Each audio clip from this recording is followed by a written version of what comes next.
Hello everyone, and welcome to the West Ada School District Superintendent Forum. I want to thank you all for attending today. I also want to welcome the West Ada District Board of Trustees. I will mention that they're not participating today, they're just here to observe. There are 4 candidates for superintendent: Dr. Derek Bubb, Brett Heller, Sam Jarman, and Wendy Johnson. Applicant bios were handed out as you entered, and they're on the back table for everyone. As you entered, you were given a number if you want to ask a question. We entered all the numbers in a randomizer, and when we call your number, please come to the podium, state your name and your school, and then ask your question. Each candidate will alternate answering the questions first. So Dr. Bubb will be the first to answer the first question, and Mr. Heller the first to answer the next, and so on. Each candidate will have 2 minutes to answer. If your question's already been asked, please ask a different question, as we want to make sure everyone has a chance to learn as much as they can about the candidates, so there will be no commentary, just questions.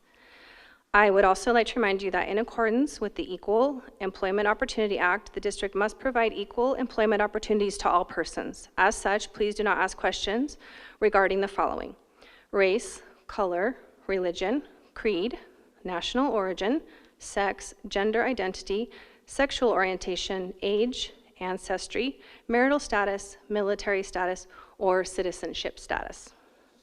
I also want to thank you all for wearing your mask. Being safe allows us all to gather together. So we've randomized, and I'm going to start with the first number, which is 100.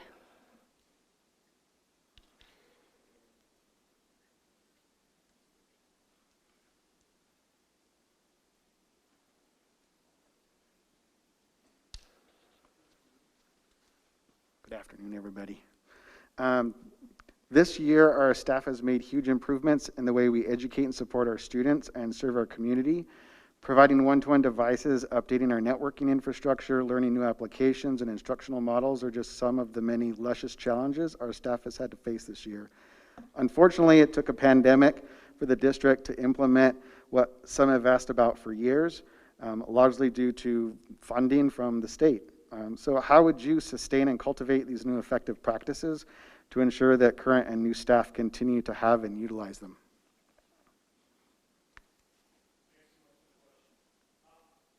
I would start with, we have a great opportunity in West Ada School District. Going one-to-one, we have an opportunity to not just use those devices as communication devices as they have been used, but really to enhance the learning experience and to offer support for our learners.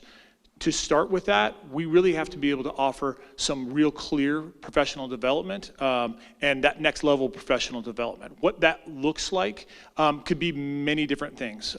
Being able to streamline that so all of our teachers can go on to one location. If I need professional development on Teams, I know that one location. Short snippet videos, I know that our teachers are working incredibly hard. Being able to access quick information is critical as we move forward as a school district, and not just having that as we've got great technology tips that have been coming out, but really where can all of that be housed so our schools and our teachers can access that on a whim at any point. It makes their job a little bit easier. Whatever we can do to support our teachers in the classroom and make it more efficient for them, I think has to be a huge priority as we head into the next school year.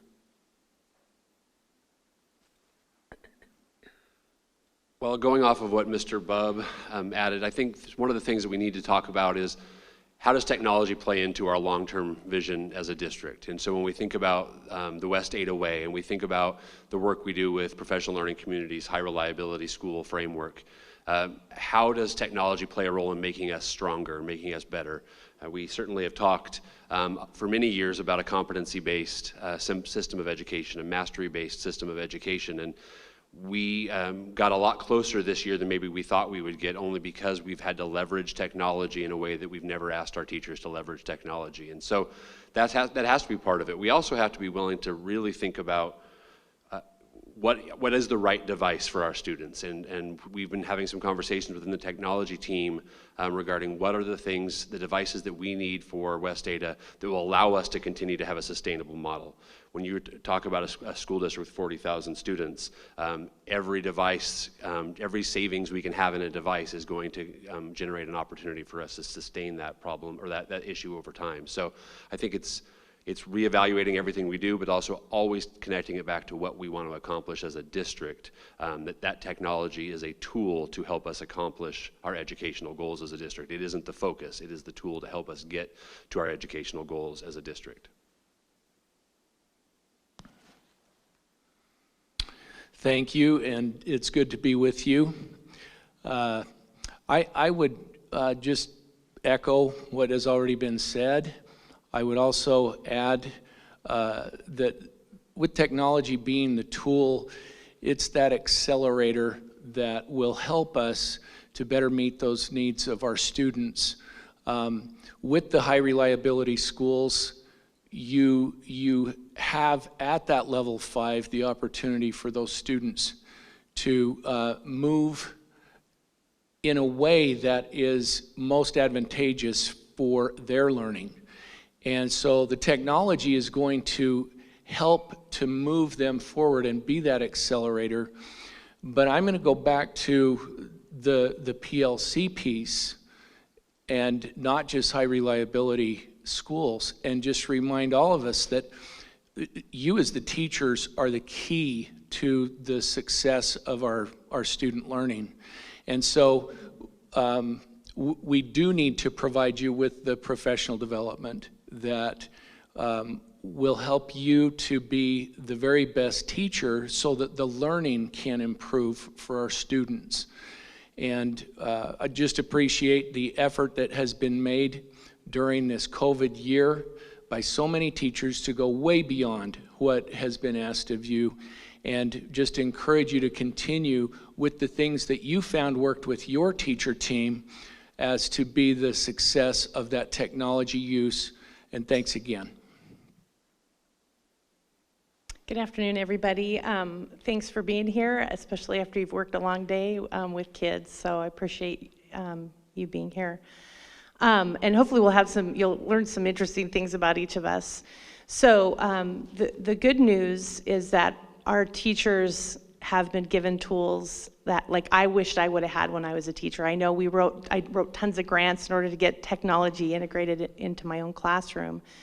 But there's some things that I would add to what's already been said. Obviously, professional development needs to be a part of that. But I think one of the biggest things that we've done in the CUNA School District is we've integrated the technology and the curriculum budget together.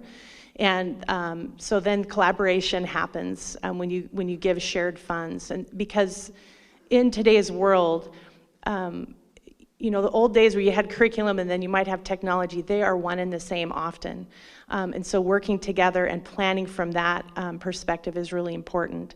And then obviously, in order to make sure we keep up and can make sure our network can handle things, make sure the tools and the devices and the materials that are needed in the classroom, we would integrate that as a part of our strategic plan, whatever it is. And I don't know if we know what it is until we work and listen to the people that are using the tools, which are our teachers, our principals, our administrators. So making sure there was a loop into the system of that strategic plan to define what it is that we're looking for, and then working the curriculum and technology budget together. Thank you. The next question is 300, and Mr. Heller will start with this answer first.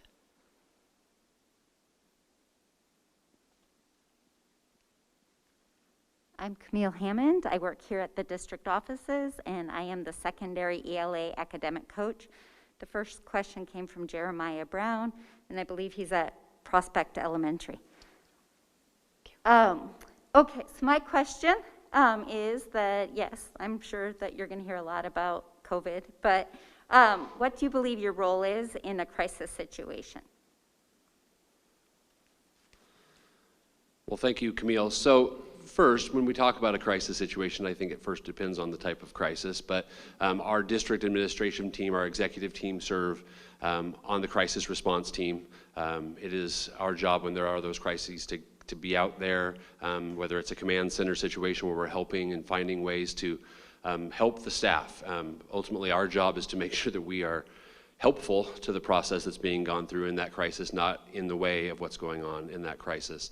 When we talk about a crisis or the chaos that has been a pandemic over the last year, again, part of that role is how do we set the vision, the expectations, how do we set the steps that are going to go through to make sure that school or that district is in a good place. From a district perspective, we have a district administrator, region director who oversees all of our crisis response team, and he works very closely with all of our building principals and then reports directly to the superintendent on making sure that what we are doing is the most up-to-date response for a crisis. But in the moment, on the day of, it's our job to be there and be whatever assistance that we can be for that building principal, building admin team.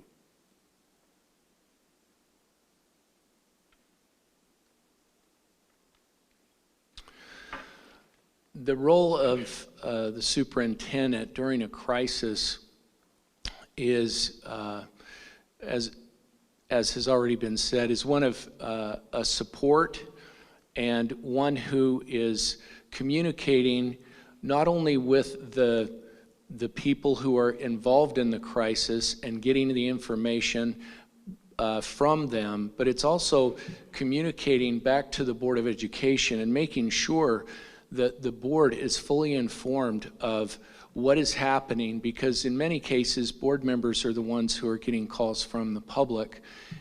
We want to make sure that our board is well informed. The other thing that I think when I think of specific crises that I have had to deal with, I would say that in many cases, not only during the crisis, but after the crisis, taking the time to go and personally meet with that principal that was affected, to go and talk with the staff as needed, and to make sure that they know that we are aware of their needs, that we are aware of what they've been through, and then learn from that issue and make the appropriate changes in the process so that we are making sure that we're learning and growing from that experience.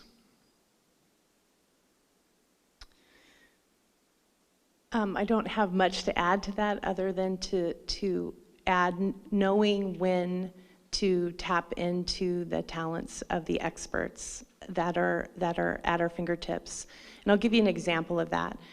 We had a bus accident 8 years ago in which a child was killed in my district. And a shout out to Jeannie Bouchain and her team here in the West Ada School District. Dr. Clark sent over a team, including Jeannie, who took over for us because we were all in crisis ourselves. Even though we had a crisis plan, it was a horrific experience. So I would add, know when to give over to the experts and let them take control, because they often, our experts are more trained than we are as superintendents in some of these situations. And then I would agree, have a plan and make sure you communicate to everybody who's involved in that message. Our next question is number 101. Oh, Oh, I'm so sorry, Dr. That's Bell. okay. Please answer. So I would start with creating a plan. I think planning for the unexpected is a critical component of any successful crisis intervention that we might have. At that point, I think it's really imperative that we serve, that we support, and we provide stability. Along with that comes constant communication with the stakeholders and utilizing the parties that are the experts, knowing when to call the right people in, who to call in to support our students, and what necessarily is the crisis that we're trying to intervene with or that we're trying to react to. I would say that the second piece is really that reflection piece. Afterwards, what did we learn from that crisis? How can we get better? I think there's always ways to look at a crisis and say, how can we get better? We can bring up the most recent crisis that we're going through. And how can we get better? How can we move forward? What have we learned from our past? And how can we make that better for as we move to the future?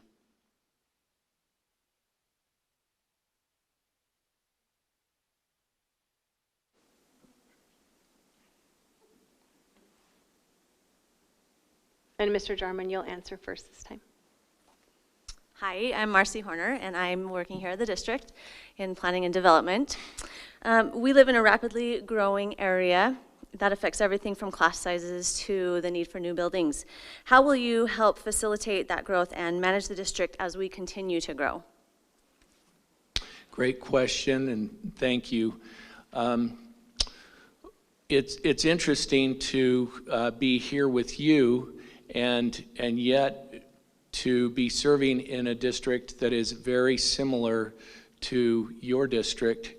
My district in Utah is one of the fastest growing in the state, and we have been working, I'll just give you an example. Since 2004, we've built 30 schools.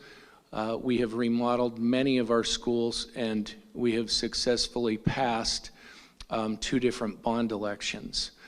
And so it is absolutely critical that we are working very closely with the different stakeholders, especially our city mayors and city councils, working with their staff and with our staff to ensure that the communication is very open and two-way, so that our decisions that we are making are supported by and understood by especially those people that I've already mentioned.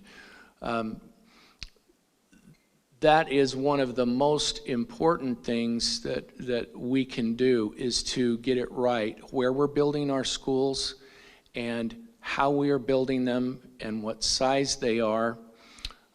That is individual to each district. And so with the 6 years of experience that I bring as the superintendent, as well as 16 years serving on the cabinet of a superintendent, I believe that I bring that experience that is needed and to have lived in that kind of an environment. Being your neighbor to the south, we haven't quite experienced the same level of growth that you have here in the West Ada School District, but we have doubled in my tenure in the CUNA School District. So I think some of the things that we have learned and implemented are the things that you guys are already doing. We've visited with Joe Yoakum and his team early on as the growth started to pick back up. I think the big thing that I would add is making sure, and I think it's a little more difficult. Obviously, it's a lot more difficult here because you're dealing with different cities, not just one. And making sure we know what development is coming, where is it going, and being able to communicate at those city councils or planning and zoning sessions what the impact of a development that's approved would have on the West Ada School District. And I know those are all things that you're already doing. And I also would add, we don't ever want to be the reason why somebody can't grow and develop, but sometimes we may have to say, this is not the time, or this is not the place, or this is the impact that developing in this area or adding homes in this area will have on our school district.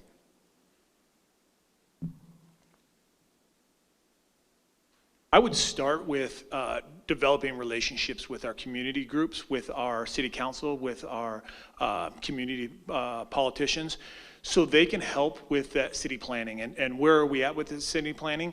In conjunction with that, I think it's really important that we look at long-term. And when I say long-term, we have a really comprehensive plan of what the cities look like today and where we see growth coming, where we see things as we move forward. Being a future forward district is going to be imperative as we move forward as a district, and identifying areas of growth, identifying areas that we know we're going to need to build schools, that we're going to need to obtain property. I think those are all really important. But bringing in all stakeholders as we try to look at these new bond processes. I like the idea of restructuring bonds so we can maximize our potential with taxpayer dollars. I think it's important that we're good stewards of taxpayer dollars. And it's vitally important that we have a long-term plan that we look at and that we utilize as we look at new schools and new growing areas. This is obviously a challenging area. Growth is amazing, and it can present several challenges. As we move forward, we need to be able to predict where that growth is going to be. We need to have plans and work in conjunction with our adjacent cities as we produce those plans. I don't have maybe a whole lot of new information to add from what these folks have already shared. I think in my time in this district, I believe we've opened 20 schools. And so we've been down this road of growth for an awful long time. And we've also been through in this district when the recession hit and we weren't able to open schools. And we know what that felt like when schools started to get to capacity. I agree with everything that's been said. We need to build a really collaborative relationship with our municipal government, with the local developers. We have moved really closely to that, especially with Meridian City right now, working with Marcy, who asked the question, working with the Meridian City to talk about where our goals and our growth plans in terms of our long-term facilities plan, but then how well do those match up with what we're actually seeing in terms of the developments that are happening out in the world. And we have to be willing to look at our own plan every once in a while and say, we said our next school was going to be here, but now the numbers are starting to say maybe that's not where the next school needs to go. And I think we have to always be willing to reconsider that, because if we don't, then folks start to accuse us of not really building for the need, that we just have a plan that we're going to stick to. And so I think we have to always be willing to revise our plans and reconsider what our next steps are as a district. And that's part of engaging the community in that long-term strategic plan opportunity as well. The next number is 301, and Ms. Johnson will answer first.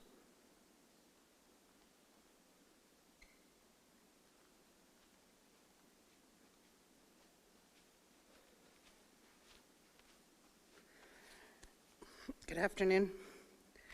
So, again, the pandemic has shown us a lot about ourselves and our community.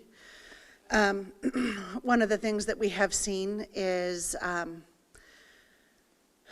due to a lot of things that have happened in the district over the course of this, we have lost teachers to retirement, and many others are looking for work outside of the district, if not outside of the state. So my question is this. What are your thoughts on teachers having a place at the table regarding decisions that affect them?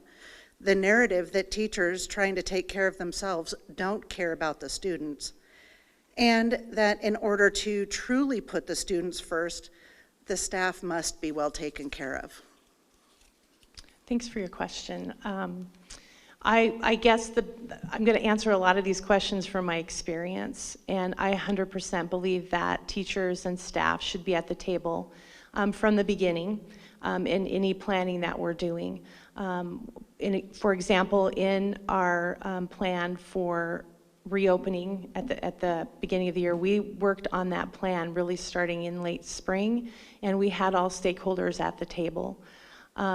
And I think that's where we get into the place of not having to defend as much our action, is to have a very clear plan from the beginning that includes all stakeholders.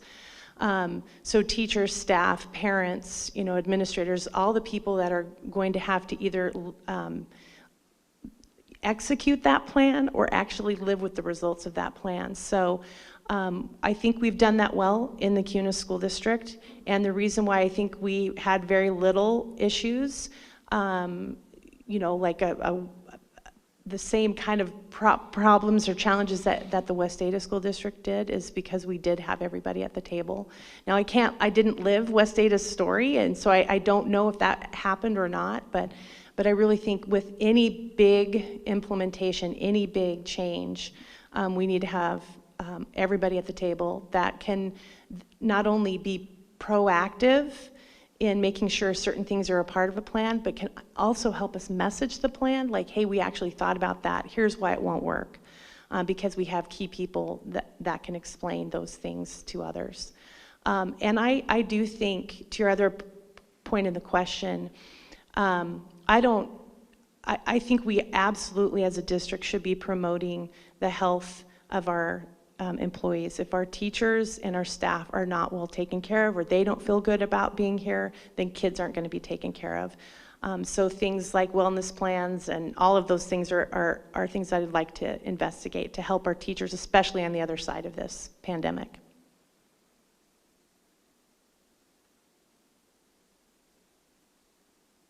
I absolutely agree that teachers need to have a place on the at the table, and I think those discussions are some of the things that really have come out of this, where we understand and respect where everybody is coming from, and we can have some really productive conversations out of that.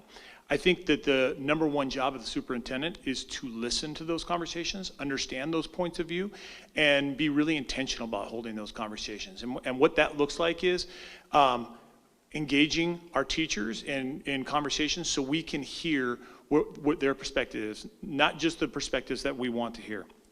I think as far as building teachers up in the community, our teachers have done a tremendous job working through unbelievable challenges this year, and we need to get that out to our community. I would also use my experience to say, hey, we need to advertise the tremendous things that our teachers are doing in the classroom each and every day.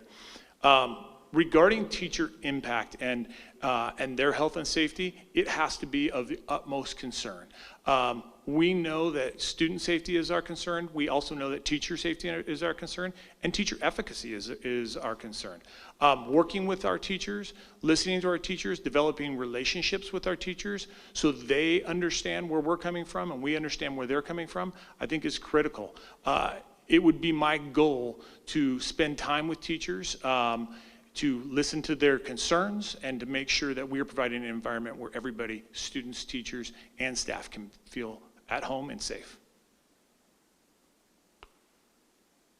It's a great question, because we've certainly lived through a year where everybody's voice hasn't always felt like it's been heard to the level it needs to be heard. And I know that when we think back to this past spring as we started to build our plans, and we brought in some focus groups of different groups. We brought in administrators, we brought in the business, we brought in teachers, classified. But that's 10 people in a room. It doesn't feel very representative, and it doesn't feel like every person's voice gets a chance to be heard. And so I do think that one of the things that we can't wait for is for the community, whether that's the parents, the teachers, wait for them to come to us. We have to find ways to get out to them. And so finding a way as a superintendent to be out in our schools where we're actually, as much as possible, hearing from the teachers and not hearing second or third hand through different intermediaries, but actually getting in the same room with our teacher leaders across our district. So again, not waiting for you to come to us, but us getting out to you and being in front of you as much as we can. As we as a district start to move into next year and start to think about long-term, what do we want for this district? So past a pandemic, what do we want for this district? What's our vision beyond the next 2 years, but the next 5 or 10 years for this district? We need the teacher voice in that, because whatever goals we're going to set for this district, they will only go as far as the teachers are able to take those goals. And so we need our teachers to be part of the process, that they own that. And so us engaging you, being in your buildings, having conversations with you, and as a superintendent, I need to make that a priority. I'm out in buildings as often as I possibly can, having those quick conversations, those ones in the hallway when you have a few minutes just to tell me the one thing that's on your mind. What's the thing that you're so proud about, but what's also something that you're really concerned about. And so the more we can get out to you and not expect you to always come to us, I think the better that engagement will be. And I too am grateful for the opportunity to address the question. One of I'll just say it this way, it was important for me to have the different association reps create kind of a vulnerability point for me by asking them to write a combined letter of recommendation for my application. If I don't have that trust and have built the relationship with the people that are out in the trenches, there's no way I can feel comfortable in doing that. And so I want you to know that that is very important. There are formal ways and informal ways to support our teachers. An informal way is to meet with the association reps and make sure that they are given a voice at the table. The other is to utilize technology to communicate with a larger number of people and to use surveys. We've used many surveys and gotten feedback from our teachers during this COVID year, and that has helped us to get a feel for where you are as the staff. And I think that that's something that where we can very quickly get a lot of feedback and give you a chance to have a voice. The last thing that I was going to say is you absolutely carry the weight of the district, meaning that if the kids are happy when they leave your classroom, the parents are happy. It's a big deal. Thank you. Number 302, and Dr. Bubb will go first for this question.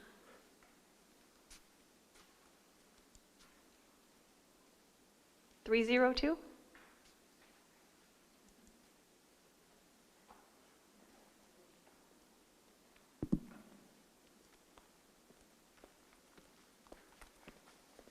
Hi, good afternoon. My name is Brittany Brings, and I teach at Centennial High School. And my question involves, what would you hope that a student who comes through our district looks like? What are the indicators in that student that would show that they are from the West Ada School District, that they came through our system? Thank you so much. I would start with students that come through the West Ada School District. We're lucky, we get a special group of kids. But I think schools, we've learned a lot this year about what schools look like and the role of schools in educating kids.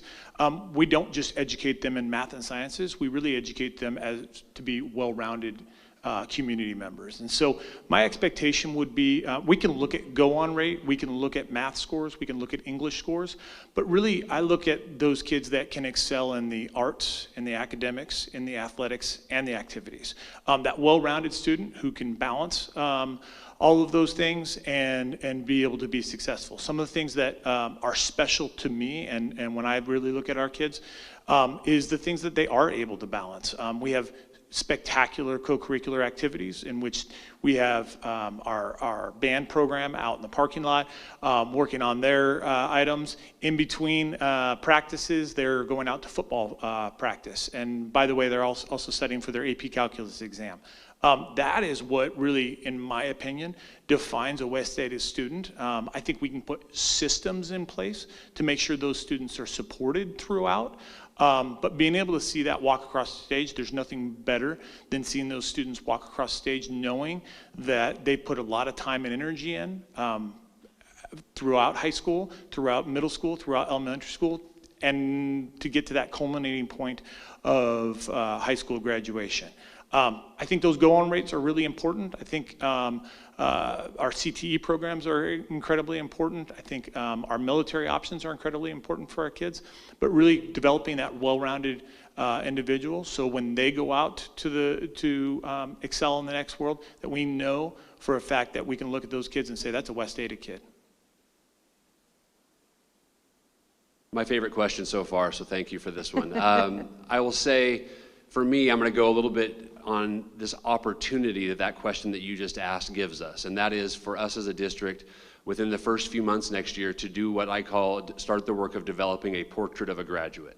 And that's a community engagement opportunity for us to bring all levels of our community in, including our teachers, of course, but our students, our parents, our business professionals, our elected officials, and spend a lot of time really talking about what is the portrait of a West Ada graduate look like, and how do we define the skills, the dispositions, the character, all the knowledge pieces, everything that is going to represent what a West Ada graduate looks like. And it doesn't matter which school you go to, it doesn't matter which high school in our system you graduate from. You are all going to have this guarantee that when you walk across the stage and get that diploma, this is this comprehensive portrait of what a graduate looks like. And to me, if we can engage our community at large in that and really identify what does a portrait of a graduate in West Ada look like, then everything else we do, from our strategic plan, our continuous improvement plans, our budget setting, everything should be pointed, all arrows in our district should be pointed in the direction of how do we get every single student to reflect that portrait of a graduate at the end of their time with us. And so then we can utilize a backwards design to look at from kindergarten forward, how are we going to do everything we can to make sure we're supporting students towards that end of the year or the end of their time portrait of a graduate, so that we know we're sending this product, if you will, out into the world ready to tackle whatever the world might throw at them.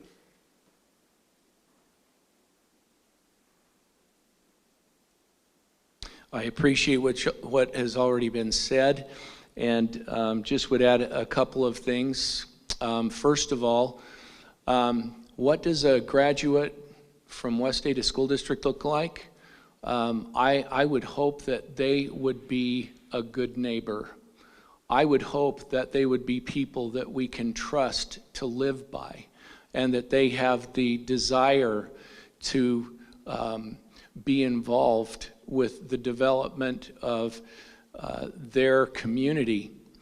When I say that, I now will come back to the ideas, some of which have already been shared. We've got to do a good job of helping our students to feel safe, to feel connected, and we need to build their confidence. If we do those things, we are helping them to be prepared to become good neighbors that we live by. And then lastly, I'll just share the idea of our vision, that we would hope that our students do have the knowledge, which is very basic, the skills, which shows that they have learned the knowledge, and now they can show that they've learned it, and then those dispositions. But again, key to those dispositions would be those of being people of good character and citizenship. That would be our role here in West Ada School District. Brett stole my answer. Thanks a lot. But we saw some really great examples today as we toured the district, having AP exams and AVID, to prepare kids for their next step at Meridian High. We were able to see some of the CTE offerings in action there as well. But I think a community needs to define what that is. And I could give you some examples. I would want each child to be a leader, so that they're ready to lead, whether that's in their church, whether that's in their community, whether that's in their job. We need leaders at every level of our community. I would add that they should have a foot in their next step. What is that year 13 for them, and what have they done while they are here to have a leg up, whether that's dual credit, AP, certifications. There's amazing things that kids have available already to them. And one of the things that we've been working on is, in addition to, we've already done kind of like that portrait of a graduate, but to put together some sort of scoring guide, a rubric for every student that's a little bit more individualized than what we would see on just like a test, right? How do students exhibit these characteristics? And so that we're not just saying, okay, they passed all their classes, but they've actually exhibited these other skills that we've identified as important in a variety of different ways. Anyway, so that's basically what I would do, is ask and listen and get a lot of input, and then start maximizing the great things that are already here, and then adding the next layers, the things that need to be added. Number 303. And Mr. Heller, you're first this time. Good afternoon. I'm Kathy Wright. I work here at DSC in the purchasing department. One of the greatest assets of West Ada is its people. The West Ada staff is a collective team of diverse professionals. We all work together to ensure that the goals and mission of West Ada are paramount. Yet at the end of the day, we are divided into two teams, classified and certified. 40% of West Ada's staff members are classified personnel. The certified staff are given the privilege and opportunity of having a constant voice with the administration through their union representation. However, the classified staff do not. Teachers can choose to be a part of the union or not, yet they all receive the benefits of its efforts. The classified employees have no voice or representation. What will you do to make sure that West Ada's classified employees are provided the same respect, privileges, and opportunities as our certified colleagues? Thank you, Kathy. Great question, and certainly something we've been talking about quite a bit, and I know that it's been, we've had lots of discussions with legislators about how they fund us in terms of our classified employees, but what you're speaking to really is not just about the pay, which we know is a focus we have to commit to. We have to commit to raising classified pay.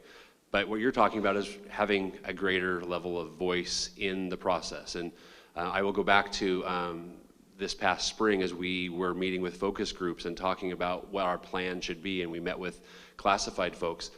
The things that the classified folks brought to the table at those focus groups, there were more aha moments as a team as we talked to our classified employees than really any other group, because they talked about things in a way that really spoke to the day-to-day job of how to keep a school functioning.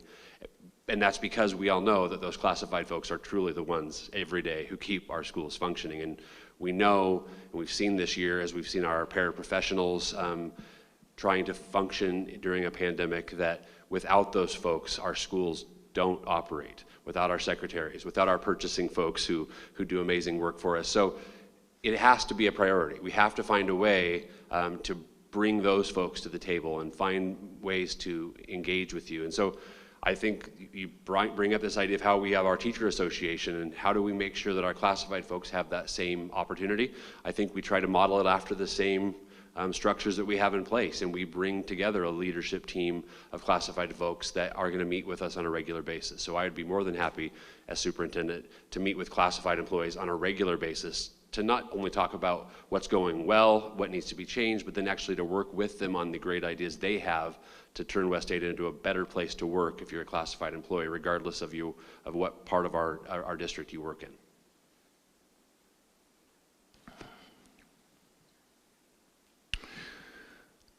Every employee in this district is valued or should feel valued and is a key part of the success of West Ada School District. And so with that, I just want to start off by saying my dad was a custodian for 21 years.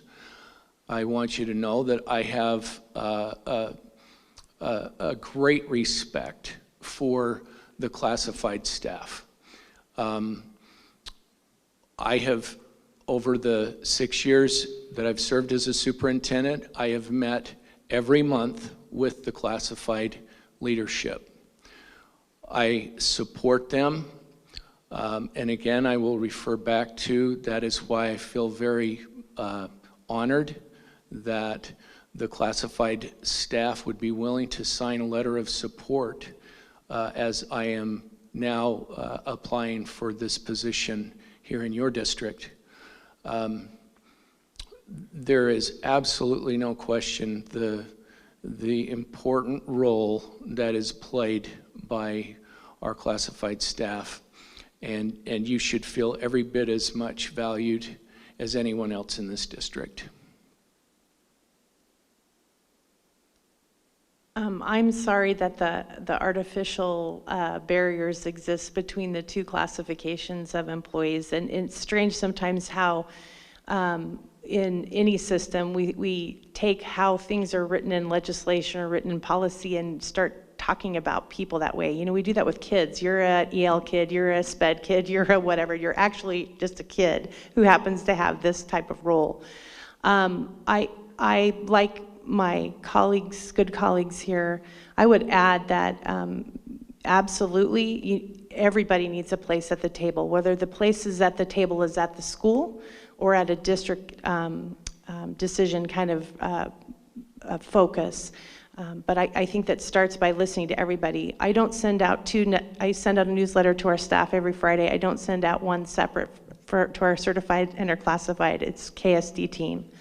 And I think you see that already in some of the things that you're doing here in the West Ada School District. For example, at Hillside Elementary today, when we were out there, one of the first people we met was the custodian, and the principal was just bragging her up, like, the reason why our school looks just as brand new as when it was built is because of this person right here.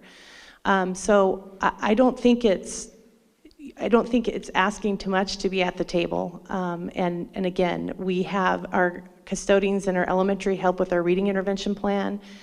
They are valuable. They are a part of our team, and how we make you feel that way is by inviting you and having you help us hire principals, having you help us hire staff members at schools. Everybody is a part of making sure a child's education is successful in our school districts. I too appreciate this conversation, and I would just say, as a superintendent, I'd be a champion for our classified staff. I think starting out by putting a system in place where we meet monthly with leadership, so we can have some of these conversations, so we can really find out what it is that, is it financial? Is it just appreciation? Are we doing things inadvertently or intentionally that may create that divide? How do we narrow that divide and make sure that our classified staff feel valued? I will say that our schools would not function without our classified staff. There truly are the gasoline that makes our vehicle move. I know that when it comes down to the inner workings of the school, classified staff are the first people I go to make sure that that the schools are able to run effectively, and I get the best input I possibly can from them. Maintaining a pulse on a district this size is a priority, is one of my biggest priorities, is maintaining a pulse of our classified staff, our certificated staff, our students, and our teachers, to make sure that we understand how everybody's feeling. We would engage all of our stakeholders to make sure that we were able to have those conversations. I think being visible and also being present is a big part of that. And when I say being visible, that means being around, obviously, but being present is more important. Being able to come up and engage in conversations with our classified staff. A thank you goes a long way to our custodial staff or to our classified staff in the office that are making things run. Those things go a long way. But then stopping and really asking them what things we can do to help them function in a more efficient manner. Number 304. And Mr. Jarman will take this one first. Good evening. My name's Eric Thies. I'm the president of the West Ada Education Association. This year has been very trying. It's put a large strain on the trust and the relationship between district administration and many of our staff. My question is, what would you do to maintain, repair, fix, improve the trust between district administration and all of the staff within the district?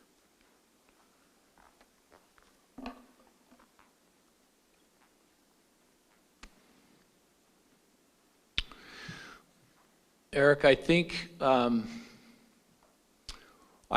would hope that in this district everyone would feel valued and trusted, and so to hear that kind of concern about rebuilding, I don't think that you're any different than the good people that I work with in my current district. And I say that because I would hope that everyone, knowing that we've been through COVID, we've all had to work hard, extra hours, put in our time to do everything we could to meet those students' needs. And at the same time, I didn't realize that has created a type of negative feeling here. So I would hope that if that feeling exists, that we would work on that we would improve those relationships. And then I would put out an idea. We've used a third-party Hanover Research to do satisfaction surveys for the last 3 years. And that gives all of our employees, all 9,000 in Alpine School District, the opportunity to say, this is how we feel. And up to this point, we've received about an average of 90% approval rate from all of our employees. That would be one way that we could get the message out there to everyone so that they can all participate. But we definitely need to do our part in building those relationships. Thanks for asking that question. I think that one of the first things we can do to make sure that our team feels supported is to make sure they have really good supervisors and administrators, because you're going to be interacting with those people more often than you would be interacting with me as your superintendent. And then my job and the job of the directors is to make sure they're supported. And I don't want that to sound like a top-down process, but we know people feel good about where they work. It's because the people they work with and the people they work for. So making sure that you have support where you live every day in that school or in the department of your place of employment. And then the second big thing is to listen. So in the case of the association, I would want to meet weekly with the association president to listen to the concerns, listen to the issues, and try to work together to find solutions to those things. We have solved a lot of things in my current district just by having conversations with one another. We use a process that I know that the West Ada School District has attempted to a few times, but an interest-based problem-solving process. And I'm a huge believer in it, and I think my district and the Boise School District are the only two districts that I know in the state of Idaho that use it. It is takes time, but the outcome of that is better. Because relationships matter in this work. If we're fighting all the time, we're not going to get anywhere for our kids, and our kids' time with us is short, really, in the big spectrum of their life. And what that process does is it makes us listen together and then be creative in our solutions. I'll give you one example of that. Obviously during COVID, but during the recession, we were cutting everything. We actually learned so much about each other's points of view that we argued each other's points. So the teachers, for example, were like, no, we need a 6% cut. And we're like, no, you can't take a 6% cut. You need a 4% cut. We really, really felt each other's challenges and then could solve them together.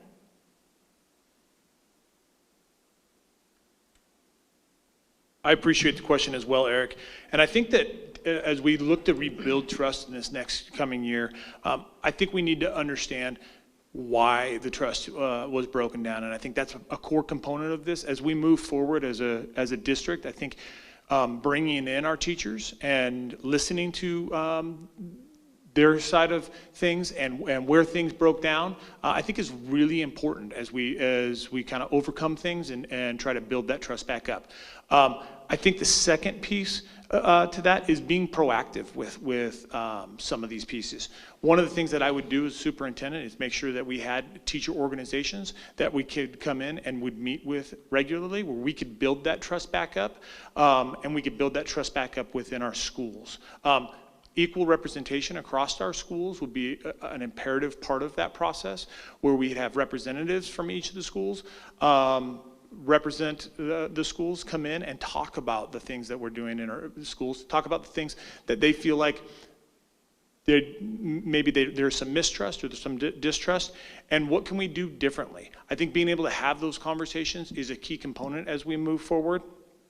In addition, I think communication comes into this. A lot of times when we look at trust, it's more miscommunication than it is trust, and that a lot of times that we can move that around to make it look like trust. So I think it's important as a district that we have really clear and concise communication with all of our stakeholders, and it's collaborative communication. We bring everybody to the table, we make decisions together, and then we communicate that out to our teachers, to our staff, and to our students, and to our community members in a very clear and transparent way.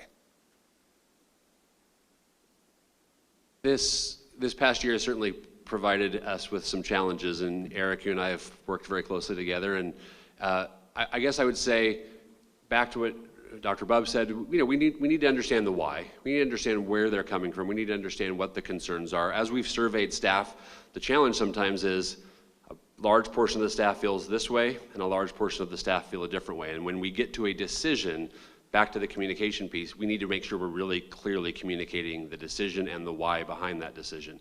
But I also agree, we need to have regional opportunities where teachers can come and meet with the superintendent, meet with the region director, meet with members of the executive team. So building in a once a quarter regional meeting where teachers can come and classified staff can come and ask their questions, have their concerns heard, that needs to be something we do on a regular basis. It needs to become part of what we do.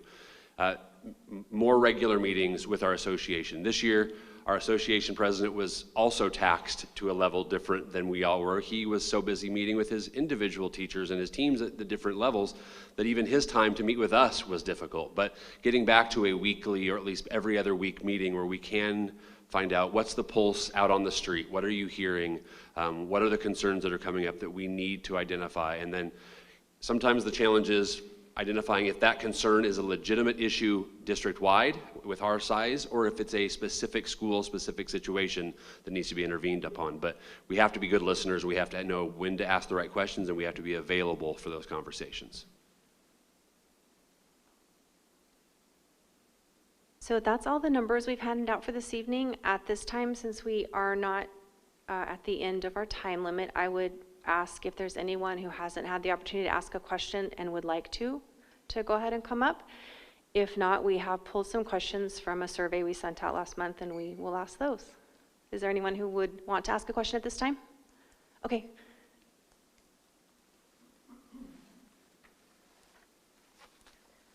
I arrived a little late, so I apologize for that. Being an elementary school teacher, having to be here at 4 o'clock in the afternoon was a little hard. At least children were not in my classroom at the time. Yeah.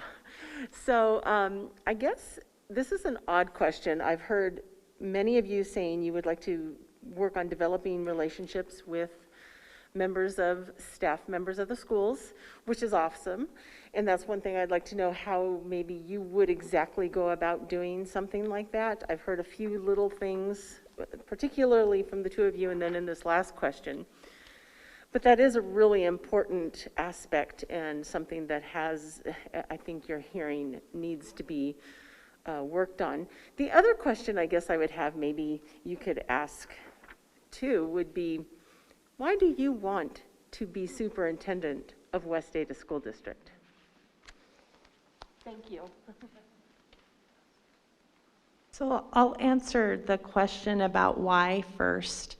And I'm sure many of you may have that question. I love where I currently am. I have a fabulous team of people. But I'm also ready for a challenge, and I'm ready for the next step in my career, when you feel that. It's personally kind of where I am. I'm ready for the next step.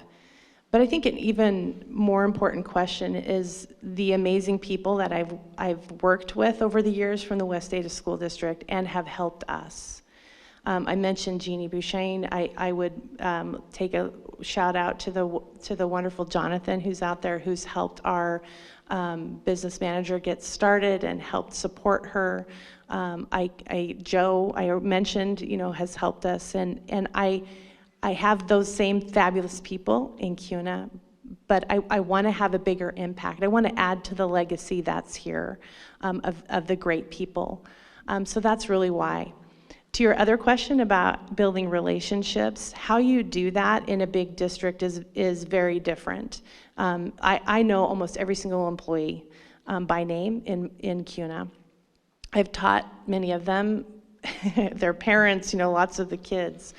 And so I think it's going to take a lot more time, but I think how I build relationships is obviously going to be through being visible, being present, listening to the teacher leaders and getting to know those people first, the board, knowing them well, the administrators, the regional directors, everybody that's important in the first kind of layer. And then when it comes to the classroom, I think that's going to take more time. I'm definitely very present in our schools where I am currently, and I know that will look different.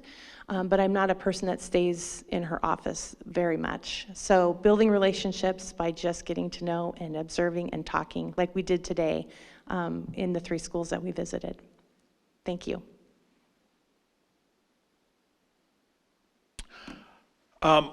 I'll go in the other order. I'll talk about my plan to be able to build relationships. And I think a district of this size, it's really important not just to have meetings at the district office, but to be proactive and reach out to our teachers, reach out to our community members. And I would start what's called a superintendent symposium, where I go out to the different regions and I would go out and have great conversations. Those conversations can be structured or lack of structure. And I think just being able to have some of those open conversations with all of our staff, with all of our community members, really helps. I've already mentioned being visible and also being present and being able to listen, I think is a really critical factor of the superintendent, so we can have a solid pulse on what's going on. A pulse from students is incredibly important. A pulse from teachers is important. Our classified staff, incredibly important. All of the inner workings of schools, but from region to region, those things may vary. So I think it's important to be able to reach out and have those conversations. Monthly, at worst bi-monthly, where we can really sit down and talk about the topics that are facing West Ada School District and and all of our constituents. I would say this, as far as why I put in for this position, I have always committed that I want to have the biggest impact I can on student learning. That can look at a macro level or a micro level. Starting out as a math teacher in the classroom, I thought, you know what, I can have an impact sitting here in my classroom. Moving on to an assistant principal, an AD, a principal, I've been able to see what that looks like and how some of those systems that you can put in place really can have a major impact on our kids. I didn't take this decision lightly. I went through the surveys. I looked really closely at what our stakeholders were looking for, what they want in a superintendent, and I really feel like the qualities that I can bring to the table with a diverse background can really provide some insight for our school district. So I'll start with why. First, I guess for me, why is because I love West Ada. I've been a teacher in this district. I've been an assistant principal in this district, a principal. So this district is home for me. I've graduated 2 kids from this district. I have 2 more in elementary school, and my wife is a teacher in this district. So I'm about as committed to West Ada and the success of West Ada as I think anybody can be. And so for me, this is all about what's best for West Ada. And if that's me, then great. If it's one of these other folks, I think we're going to be in good hands. We have some good folks up here. I just want what's best for West Ada School District, for the staff and the students. In terms of engaging with our folks, I'll tell you today, as we had an opportunity to go with the board and we got into a 15-passenger van and we went around to some schools, I said towards the end, we should be doing that on a regular basis.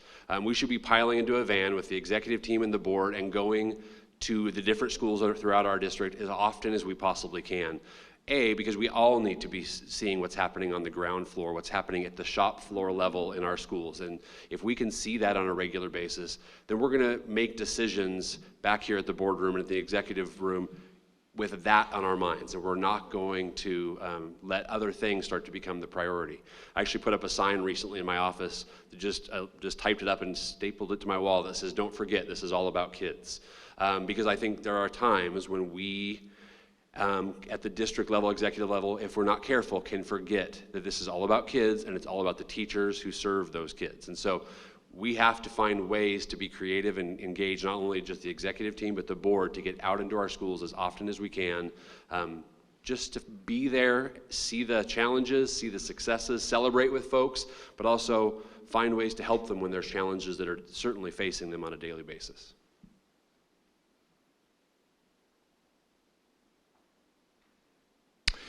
I will also start with the why question. And I will answer it this way. I have served in public education for 35 years. My wife and I have both lived in the same area our whole lives. We have reached a point where we would like to be able to go somewhere new and to have an impact and make a difference in a new community. I feel like I am leaving my school district in a very good spot, and that the person that is replacing me will hopefully be able to benefit from the hard work that has gone forward. And so I will call this, you would definitely have an opportunity to work with someone who is looking at things maybe from a little bit different lens, but I wouldn't say from a much of a different lens. I think there are things that I've experienced that can help. And I would love to be able to serve in your district and look forward to that. And then I will just say that getting out and being with people in the board, that's something that I've done every week for 6 years. We get out and do those visits to our schools, and I would encourage the board to continue to do that type of a thing so that we're all being supportive of and working with our schools in just giving that type of visitation and support. Is there anyone else who would like to come up at this time? Okay. Yes, please.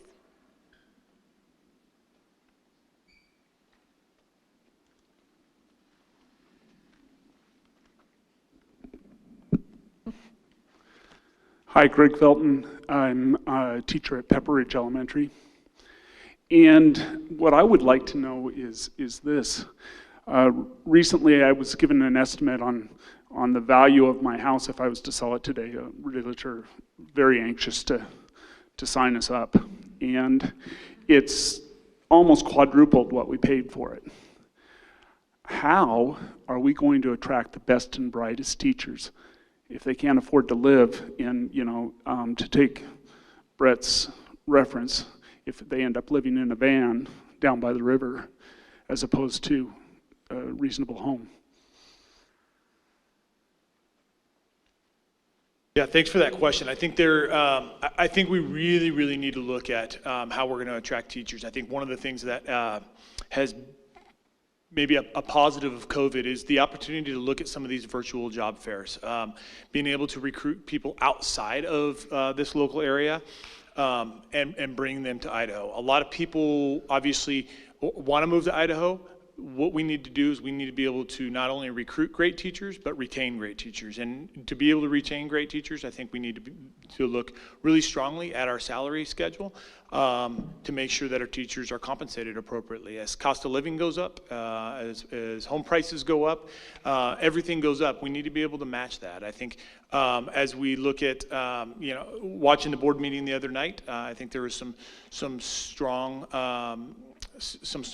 possibilities of really looking at salary schedules, looking at, as we move forward, the possibility of, do we need to look at a bond in the near future, and what does that look like for teachers? I think we need to communicate that. I think the second half of that is again, getting to the why. I think our community needs to know, the message needs to go out to our community that we can't lose our great teachers. We need to be able to keep our great teachers. Losing teachers to other areas not only hurts us as a school district, but it hurts our community and it hurts our kids. We need to make that message clearly heard across the board that teachers need to be compensated for their hard work. And with cost of living going up, all of those items, cost of everything going up, we really need to make sure that we're supporting our teachers and that we can retain and recruit the best teachers out there. Well, Greg, you know, this is one of those questions that first we start with, as a superintendent, one of my key jobs is going to be, I need to be down at the State House level advocating for public education. I need to be down at the State House level engage with those legislators on how they fund our schools. Because at the end of the day, this all comes down to there's only so much money to be divided up amongst a really large group of people. And so we have to, at the executive level, at the board level, have to be elevating the professional educators that we have. We need to make sure that we're defending public education. There's certainly a lot of folks out there that want to talk bad about public education. So it's our job to be down at the State House level and do that advocating and continue to push for more funding for public education so that we can fund a salary schedule that gives teachers a wage that allows them to actually live in the community which they serve.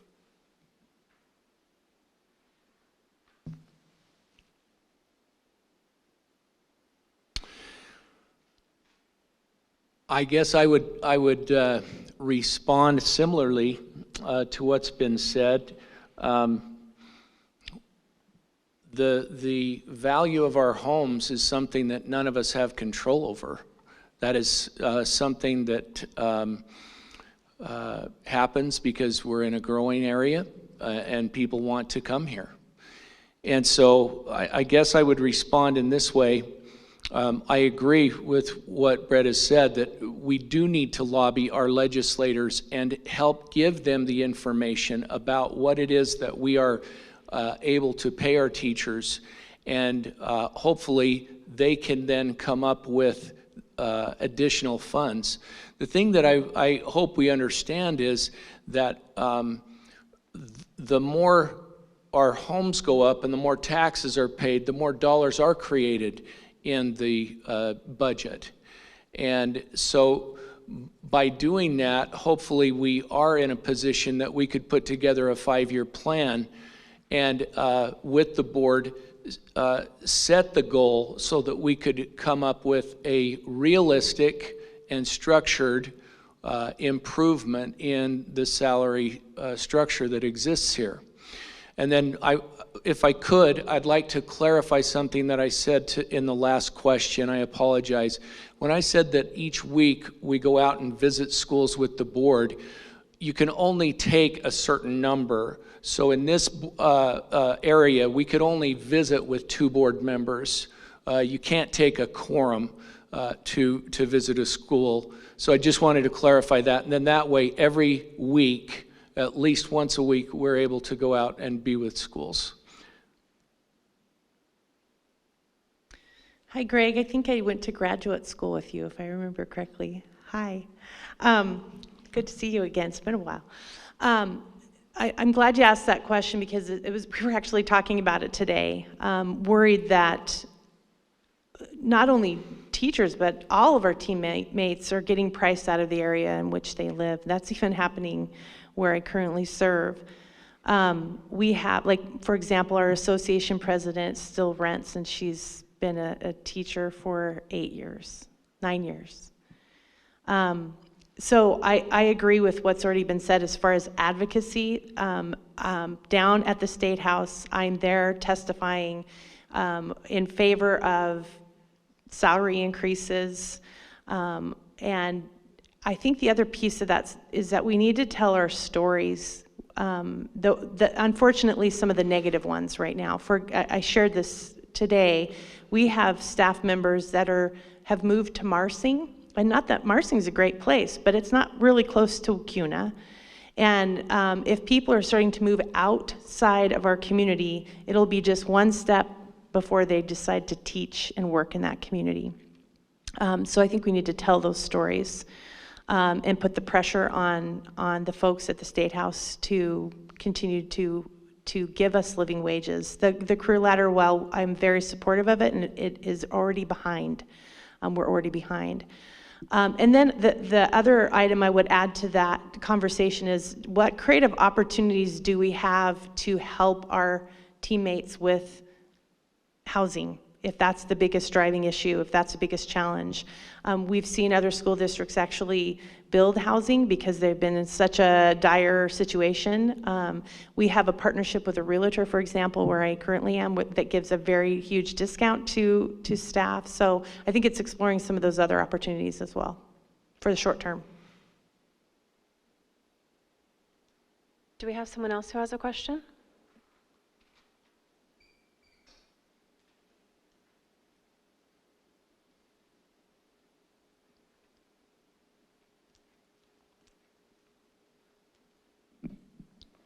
Hi, can you hear me?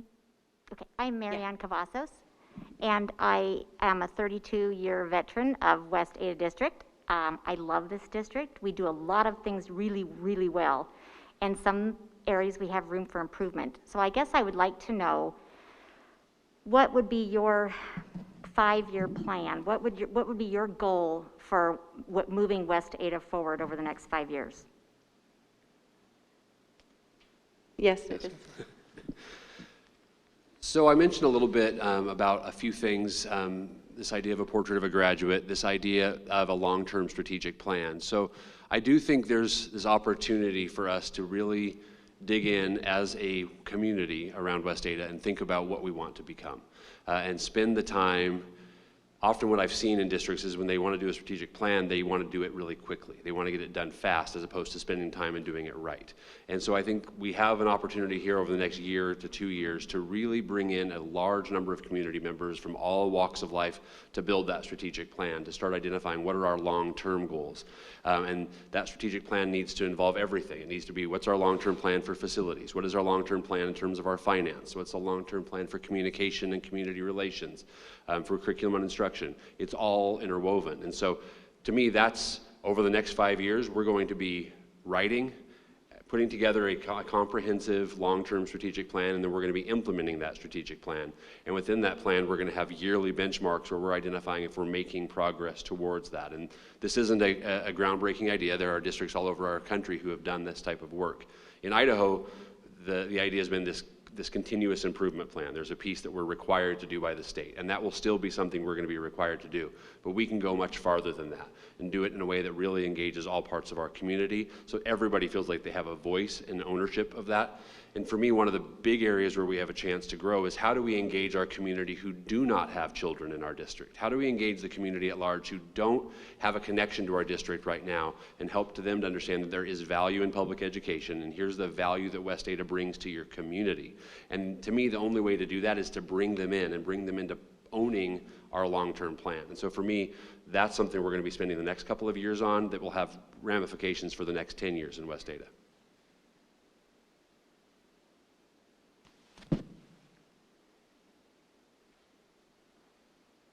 Well, my goal would be that in 5 years, that we would be able to look back and say, man, we worked hard. We did everything that we could, and we've made a lot of progress. But we did it as a team, and that means everybody feeling like they are valued and play a critical role in the success of our district. I think that there would be some specific things that I would suggest. I agree with Brett as far as a strategic plan being laid out. But some of those specific things that I think I would recommend would be, first of all, that we not only continue to focus on the great academic work that you're doing, but we continue to also focus on the social and emotional well-being of our students and our employees, not just the students. What I have found is that sometimes we just expect our employees to take care of themselves. We assume that because they're adults, they can do it. And I think we need to make sure that we are actively pursuing ways to provide help for those who may need it, especially in a year like we are coming off of. Another thing that I would say is, I'm going to repeat this, students need to be in a position where they feel safe and they feel connected and that we're building their confidence. And then I would suggest that we work with our city and state officials to build those relationships so that we can get the support from those avenues. I would even say that it would be good to create a district community council that I would meet with on a monthly basis to hear from parents who have been selected by our board members.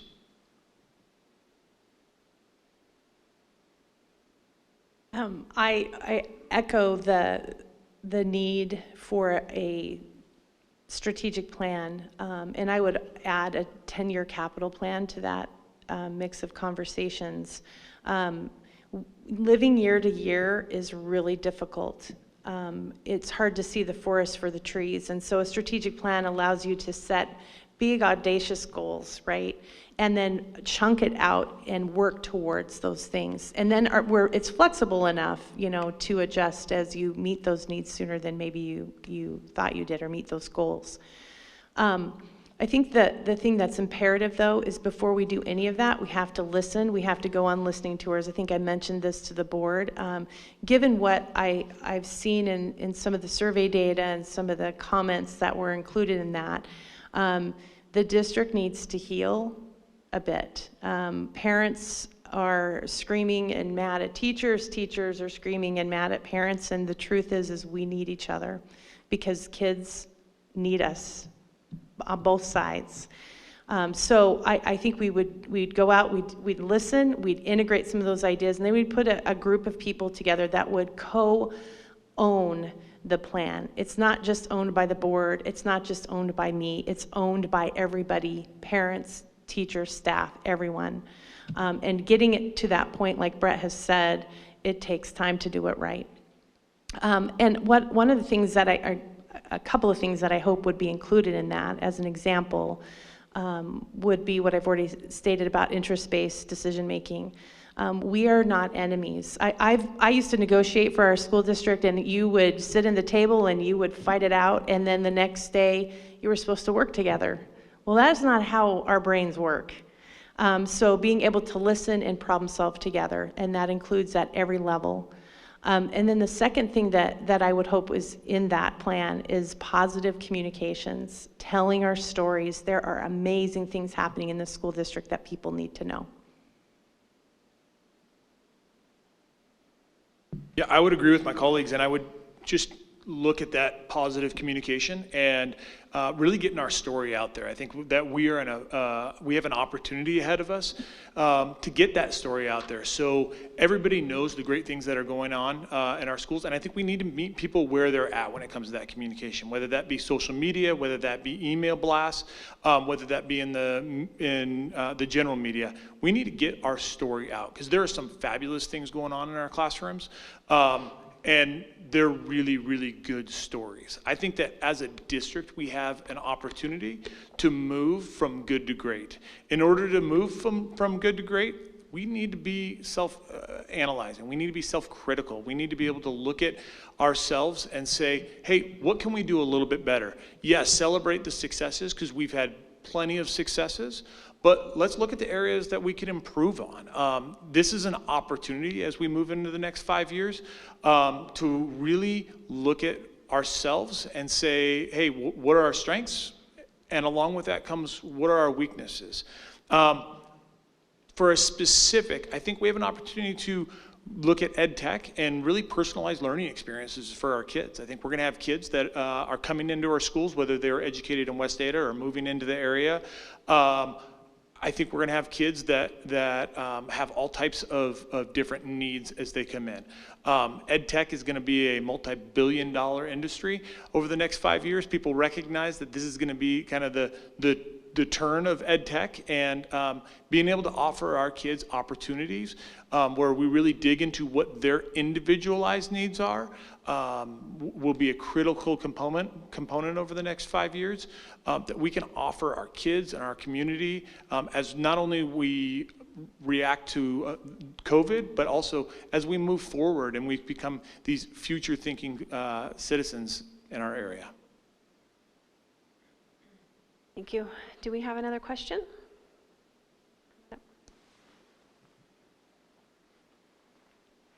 And Mr. Jarman will take this first. Hi. Thanks so much for your stamina. As human beings, you guys sitting there for as long as you are, very impressive. My name's Eric Taylor. I'm a teacher athletic trainer at Centennial High School, and I've had the really good fortune of being in this district for almost 3 decades. And like Brett talked about earlier, I've watched my kids grow up and go through, and the amazing people that I've had the pleasure of being able to work with, and never a desire to go anywhere else. In fact, Mr. Yoakum and I, in our earlier years, were roommates, so if anybody wants any good stories on him, he's probably got a few on me as well. But those are the things that we need to have fun and be able to laugh about. My thing is what do you do as a human being, as an individual, to be able to maintain your own level of stamina? This job, as a teacher athletic trainer, there's some nights in the fall where we have football, soccer, and volleyball going on at the same time, and we're bouncing around trying to take care of different kids. And I think that pales in comparison to the job as superintendent of this very large and continually growing school district. One other little story is we just had our virtual state health professions conference this last week. And one of the problem-solving questions for our students was, how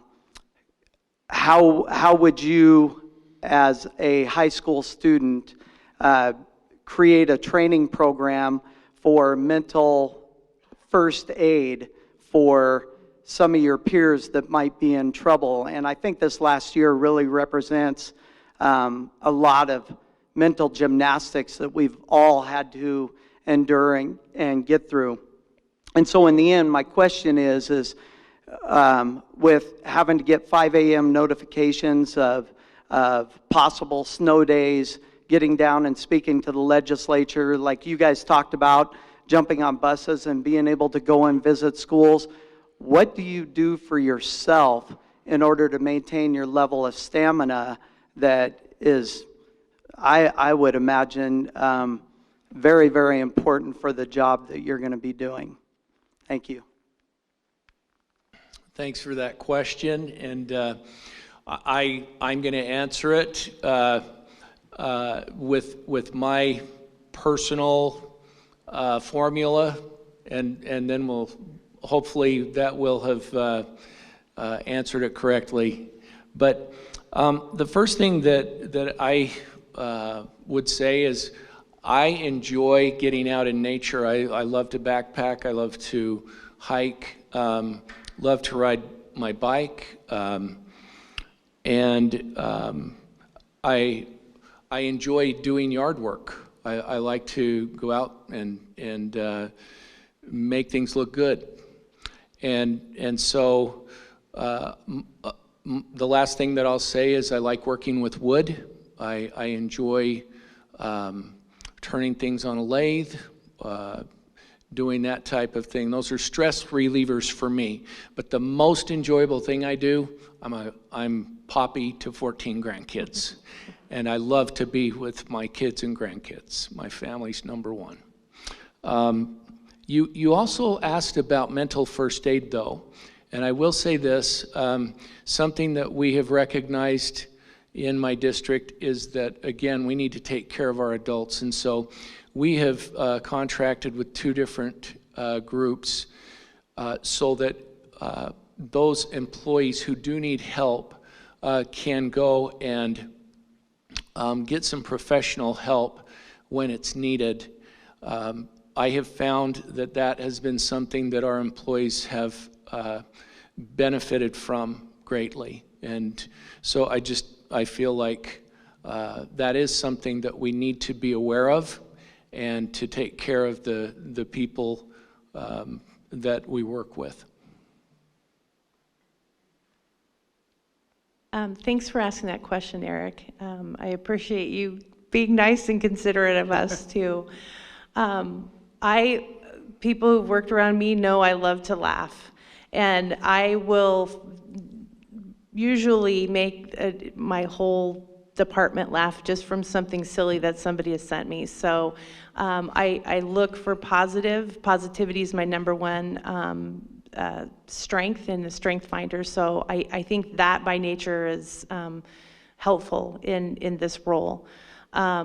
And I think the other thing is I'm around positive people. I surround myself with people that build me instead of take me down. And that includes my family. My parents were both educators and believe in what the work of this good institution is all about. I have two sisters that are also educators. I am an aunt, or as my sisters and my brother would call me, I'm the cool mom, to 7 nephews and 4 nieces. So being around young people is also another thing that helps me stay vibrant and in tune with what's going on. And then there's the things that are just like my hobbies. I love to garden. This is like one of my favorite times of year because I'm digging in the dirt and I'm taking out weeds, and it's just really stress relieving. And I like to walk my dogs, like to go paddle boarding. My husband is an amazing paddleboard instructor, so he's always trying to coach me to be better. And I'm like, no, this is just about relaxing for me. This isn't about a competitive sport at this point. But I do think we need to make sure we're well-rounded, just like our children are. Like we always talk about that we aren't just our jobs, we are all the other pieces and parts of what makes a good human. So thanks for asking that question.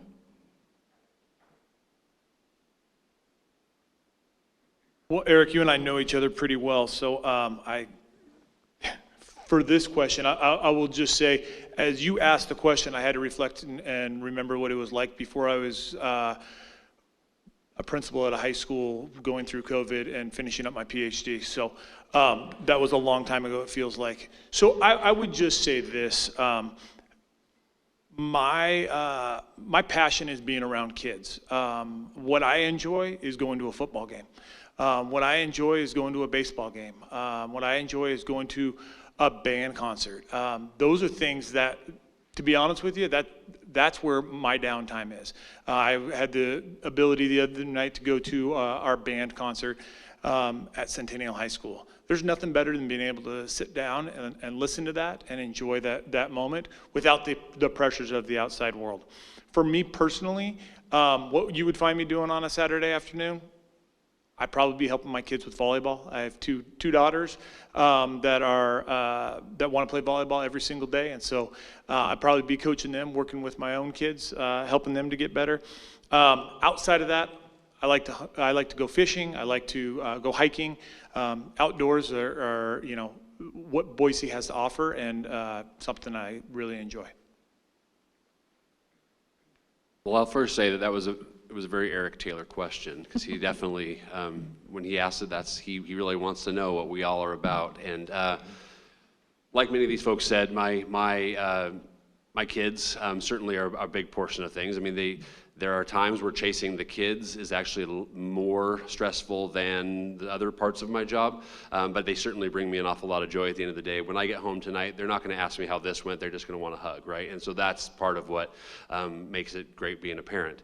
But as Derek mentioned, I'm also just invigorated by people and rejuvenated by people. And one of my best days I've had recently was when our secondary students all came back to school full time, and I spent the day driving to every one of our secondary buildings just so I could see the looks on the faces of the people in those secondary buildings and hear the stories of how that first day is going. I went home that day, what should have been a very exhausting day, traveling to that many campuses and having that many different conversations. I couldn't sleep that night because I was so excited by the things I was seeing and hearing. So for me, having great people that you work with, and we are blessed in West Ada to have a lot of phenomenal people that make every single day a great place to be. And yeah, I love what I do, so I don't feel like it's work. I feel like it's a passionate group of people to work with every day, and I walk home at the end of the day thinking, we made an impact today, we did really good work, and then I get to hug my kids. So it's always a good day in West Ada. We've had a couple people come in and get numbers, so we'll finish up with those two questions. Number 102. And if you can state your name and where you work, that'd be appreciated. Hi, my name is Carrie Randall, and I work at River Valley Elementary. And my question is, certainly West Ada is unique, and this last year has made it even more unique. And we've had some big challenges I think everyone in this room is really aware of, even preceding this past year.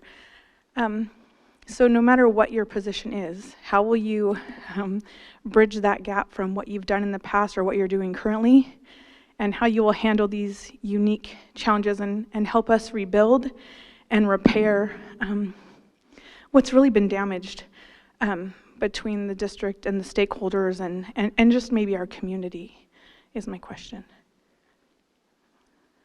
Thanks for that question.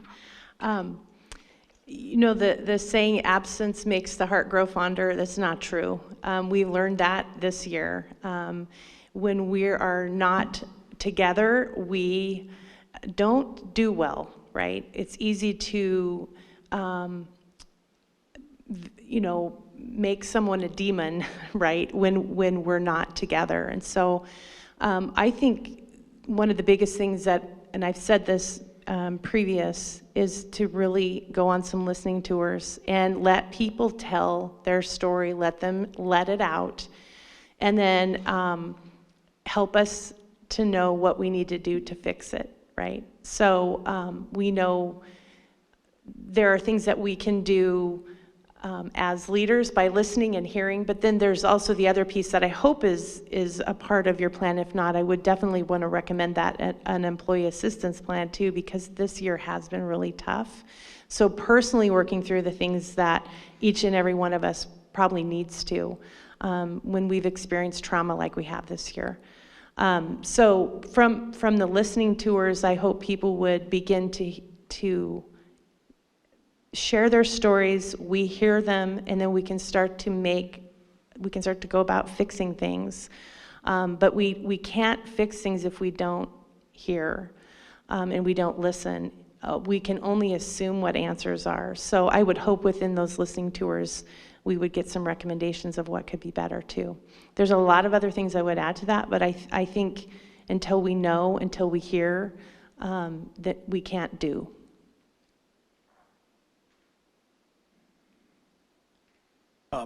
I've had the unique ability or opportunity to work with schools that needed that culture rebuild. And one of the things that I've learned more than anything is people want to be respected, people want to be heard, and people want a leader that's going to follow through. And I think those are the things that I would bring to the table for our district.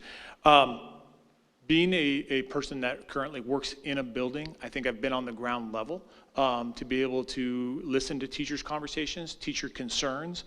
Trying to bridge that gap would be a priority for me. So I could be a voice for our staff, voice for our students, voice for our parents, but also proactively and intentionally engaging with our community members, with our staff, and with our students and teachers, I think is really going to be an important piece as we move forward.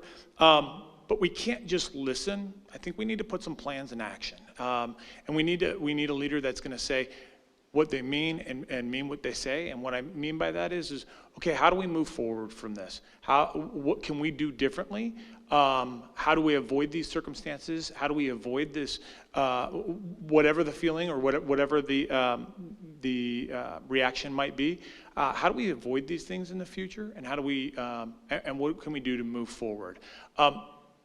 Always when I'm looking at rebuilding culture, I think we have to look at what do we all have in common. And I think what parents, what students, what staff, all have in common is we want the greater good for the students in our community.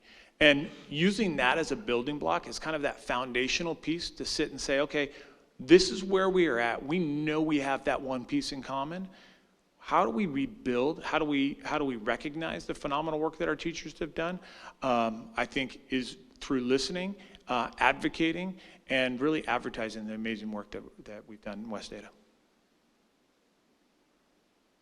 Certainly, it's not going to be something that's going to happen overnight.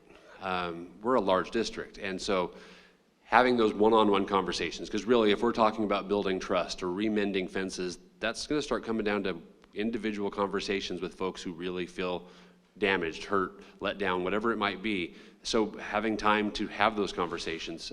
I'm not much of a, I'd much rather have that conversation in person than via email. We have certainly all received our share of emails this year, and lots can be read into those emails, and you have to be very careful with even how you respond to some of those emails. So getting in the same room with people is where it has to start, which means it's also, we have to be willing to devote time to that. As Derek said, as other people have said, it's more than just listening, it's building in the plans after that and letting these folks be a part of the process of what are those plans. What I worry about is COVID was difficult, and this whole process going through COVID was difficult.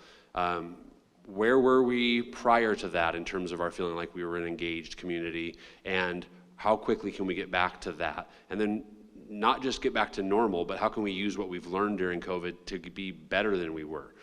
We've often, when we've gone out to buildings and done tours and walkthroughs, one of the things we always ask them is, what are the things you've learned this year through this pandemic that you're going to take with you and continue to use after the pandemic is over? We need to talk about that in terms of our communication, because really all of this year has been an exercise in communication, and how can we communicate better, be more proactive in that, and then how are we out there actually engaging in that communication process with our folks. So it's going to take time. We have to be willing to devote the time. We have to utilize our building principals and make sure that they are trained to get the best information out of their staff as they possibly can, so that they are a conduit as well to help shrink the district and make it not feel quite so large.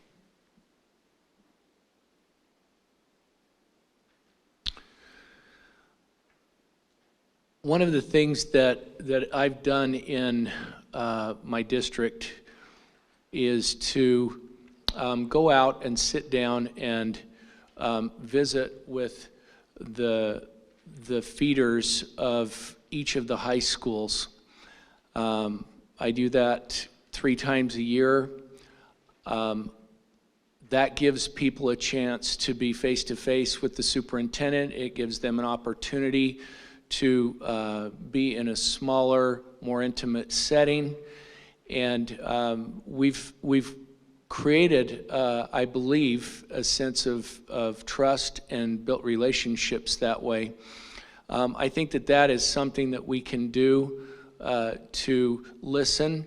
But I'm going to be very honest with you. If we really want to get the voice from the majority of our people, I can't sit down and be face-to-face with everyone. And so that's why I do believe in the use of technology and surveys to allow people to have a voice. And then what you do is you take that data and you say, okay, what is it that the majority are saying? And then you work to solve that issue or that problem or those problems that exist. I do think that there's value in the use of the associations and listening to those representatives. Hopefully they are doing their part to come and share the information in the meetings that we have on a regular basis with them. I do think that, and I will agree with what has been said, we all need to continue to focus on what is most important, and that is student learning. That's why we're here. And I would hope that that would be something that we could start with as common ground. Number 103.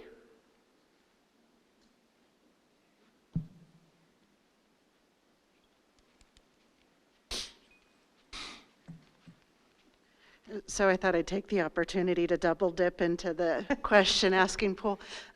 And also I realized when I sat down, I am terrible at introducing myself to, well, people in front of me, like the school board.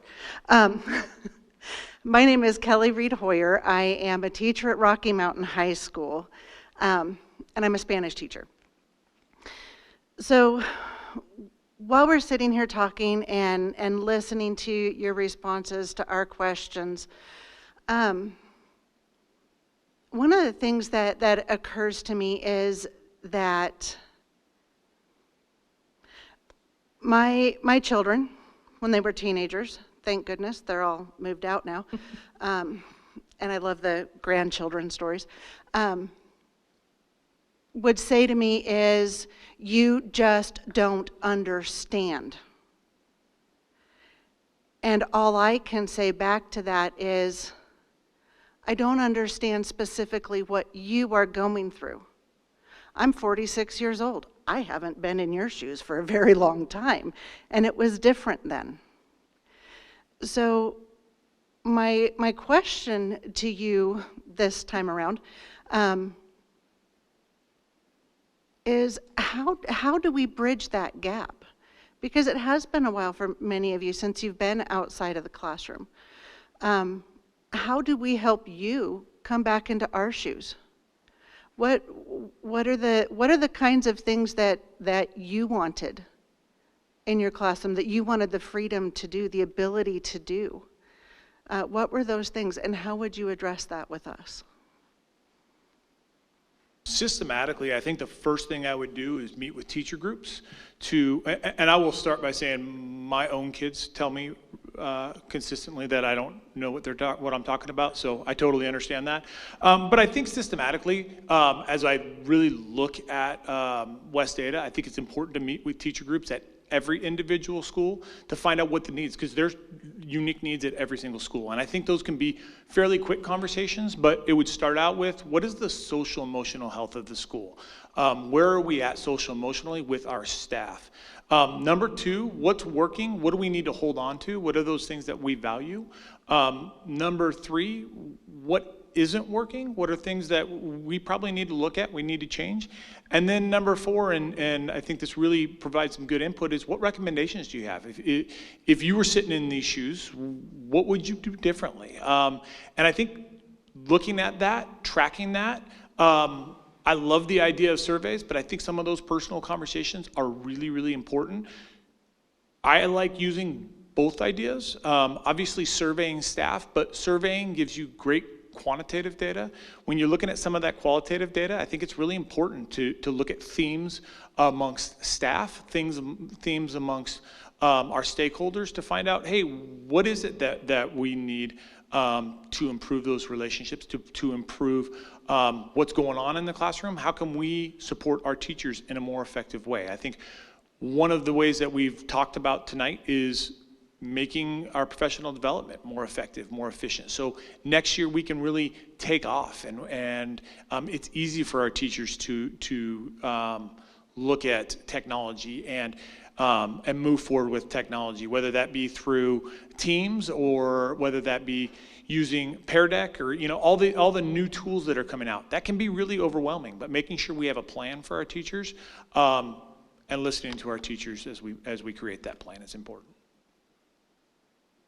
So I feel like I've talked quite a bit about meeting with the adult stakeholders in our district, but I really feel like it's important as a superintendent that you're meeting with students throughout your year as well. And so as a building principal at the high school level and the middle school level, I regularly met with student groups as kind of an organized process of trying to gather what's the student voice coming out of my building, and what are the things that are going on with my students? What's their experience like on a day-to-day basis? And so I think it's really important as the superintendent to meet with not just your student council leaders at your high school and middle schools, but also students who aren't involved in those organizations. So building a way regionally in our district once a quarter or so to be meeting with student groups to hear what's the experience like for you as you go to school every day, and making sure that we do capture what those themes are that we're hearing as we meet with groups from all across our district, and how do those themes that the kids are talking about align with what we're hearing from our other stakeholders, and are there areas where we can collapse that together and make sure they're making decisions that are in the best interest of the students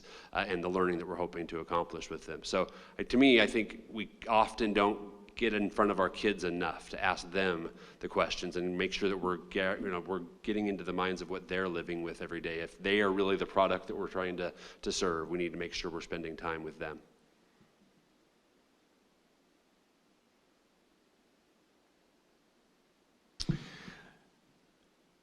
My role as a superintendent, I strongly believe that we need to be out and championing everything about West Ada School District. And hopefully the examples that I've given you are concrete and not just something that is suggested. That is something that I've done and that I believe in. I think that, again, we need to remember that the whole purpose of our existence is to improve student learning and to focus on that social and emotional well-being of our kids. So when the question is, I haven't been in the classroom for a long time, I certainly admit that. But I don't know that my role is to be able to meet with every student so that they can say, hey, now he understands. I think that my role is to be a supporter of the classroom teacher and to ensure that my cabinet and that all others who work in this district are focusing on meeting the needs of the teachers. This is something that is so important. And if we aren't listening and we're not doing the things that you're saying that you need, and if we're not helping our students learn, then what was the point? So I do believe in that idea of making sure that we're updated, but through the sources of information that come through you as teachers and your association reps, et cetera. I have a sign on my computer that says, remember to think from your teacher's heart. And it is hard sometimes to do that. And what I mean by that, teacher's heart, is what's already been said, which is, you know, what would I want to have done for my own students when I was teaching? What do I want to have available and ready for our children? And while I would, you know, currently I'm able to be in classrooms a lot. I've even done the whole sub for a day and all those kind of things. You know, we've all chipped in this year. I know that isn't possible in this environment because it's just so large. I think being visible is really important, but I also know that sometimes visits turn into dog and pony shows, right? And you don't ever really get to see the real day-to-day challenge that a teacher may have. So I think that's where having critical advisory councils come into play, and then being able to be invited in to see things in action. So again, I meet with our association president once a week. How are things going? Prior to that, we didn't meet every week, but this year was really important to meet every week because every week brought an interesting new challenge for us to work through and listen and try to get the barriers out of the way so that teachers could focus on kids. I would also echo about the importance of having students' voices being heard too. I have a superintendent advisory council in which students and parents and teachers serve, and my job is to listen to those challenges, and we set goals and work on them. So I think remembering why we're here, which is to help children, and the way we help children is to help the team that's around them, which also then means putting our prioritizing of our funds around the things that are closest to kids. That's all the questions that we have time for tonight. So thank you for attending, and thank you, candidates, for your time. We appreciate it. I will remind you that there are QR codes posted around the room and some at the back table that you can take home. So that is your opportunity to give feedback on these candidates, and we would really appreciate that. Thank you again.